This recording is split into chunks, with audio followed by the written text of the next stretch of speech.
There was a lawyer once. His name was Francis Scott Key. He penned a song that I'm sure you're aware of. You've seen it. It's in most hymnals throughout our churches. It's called the national anthem. It is our song as an American. We go, however, to a ball game. We stand in our church services and we sing the words of that song, and they float over our minds and our lips, and we don't even realize what we're singing. Most of us have memorized it as a child, but we've never really thought about what it means. Let me tell you a story. Francis Scott Key was a lawyer in Baltimore. The colonies were engaged in vicious conflict with the mother country, Britain. Because of this conflict and the protractedness of it, they had accumulated prisoners on both sides. The American colonies had prisoners and the British had prisoners. And the American government initiated a move. They went to the British and they said, let us negotiate for the release of these prisoners. They said, we want to send a man out to discuss this with you. They were holding the American prisoners in boats about 1,000 yards offshore. And they said, we want to send a man by the name of Francis Scott Key. He will come out and negotiate to see if we can make a mutual exchange. On the appointed day, in a rowboat, he went out to this boat and he negotiated with the British officials. And they reached a conclusion that men could be exchanged on a one-for-one basis. Francis Scott Key, jubilant with the fact that he'd been successful, went down below in the boats, and what he found was a cargo hold full of humanity, men. And he said, men, I've got news for you tonight. You're free. He said, tonight I have negotiated successfully your return to the colonies. He said, you'll be taken out of this boat, out of this filth, out of your chains. As he went back up on board to arrange for their passage to the shore, the admiral came and he said, we have a slight problem. He said, we will still honor our commitment to release these men, but it'll be merely academic after tonight. It won't matter. And Francis Scott Key said, what do you mean? He said, well, Mr. Key, he said, tonight we have laid an ultimatum upon the colonies. Your people will either capitulate and lay down the colors of that flag that you think so much of, or you see that fort right over there, Fort Henry? He said, we're going to remove it from the face of the earth. He said, how are you going to do that? He said, if you will, scan the horizon of the sea. And as he looked, he could see hundreds of little dots. And he said, that's the entire British war fleet. He said, all of the gunpowder, all of the armament is being called upon to demolish that fort. It will be here within striking distance in a matter of about 2.5 hours. He said, the war is over. These men would be free anyway. He said, you can't shell that fort. He said, that's a large fort. He said, it's full of women and children. He says, it's predominantly not a military fort. He said, don't worry about it. They said, we've left them a way out. And he said, what's that? He said, do you see that flag way up on the rampart? He said, we have told them that if they will lower that flag, the shelling will stop immediately. And we'll know that they've surrendered, and you'll now be under British rule. Francis Scott Key went down below and told the men what was about to happen.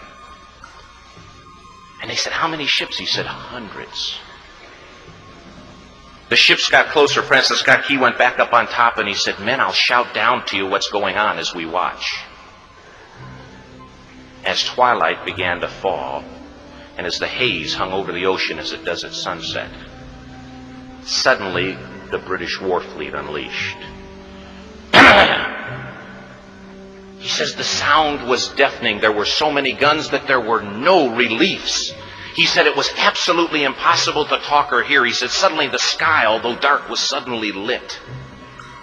And he says from down below, all he could hear the men, the prisoners, saying was, tell us where the flag is. What have they done with the flag? Is the flag still flying over the rampart? Tell us. 1 hour, 2 hours, 3 hours into the shelling, every time the bomb would explode and it would be close to the flag, they could see the flag in the illuminated red glare of that bomb. And Francis Scott Key would report down to the men below, it's still up. It's not down. The admiral came and he said, "Your people are insane." He said, "What's the matter with them?" He said, "Don't they understand this is an impossible situation?" Francis Scott Key said he remembered what George Washington had said. He said, "The thing that sets the American Christian apart from all other people in the world is he will die on his feet before he'll live on his knees." The admiral said, "We have now instructed all of the guns to focus on the rampart to take that flag down." He said, "We don't understand something. Our reconnaissance tells us that that flag has been hit directly again and again and again, and yet it's still flying. We don't understand that." But he said, "Now we're about to bring every gun for the next 3 hours to bear on that point." Francis Scott Key said the barrage was unmerciful. All that he could hear was the men down below praying. The prayer, "God, keep that flag flying where we last saw it." Sunrise came. He said there was a heavy mist hanging over the land, but the rampart was tall enough. There stood the flag, completely nondescript, in shreds. The flagpole itself was at a crazy angle, but the flag was still at the top. Francis Scott Key went aboard and immediately went into Fort Henry to see what had happened. And what he'd found had happened was that that flagpole and that flag had suffered repetitious direct hits. And when it had fallen, but men, fathers, who knew what it meant for that flag to be on the ground, although knowing that all of the British guns were trained on it, walked over and held it up humanly until they died. Their bodies were removed and others took their place. Francis Scott Key said what held that flagpole in place at that unusual angle were patriots' bodies. He penned the song, "Oh, say can you see by the dawn's early light what so proudly we hailed at the twilight's last gleaming? Or the rocket's red glare, the bombs bursting in air, gave proof through the night that the flag was still there. Oh, say, does that star-spangled banner yet fly and wave o'er the land of the free and the home of the brave?" The debt was demanded. The price, it was paid.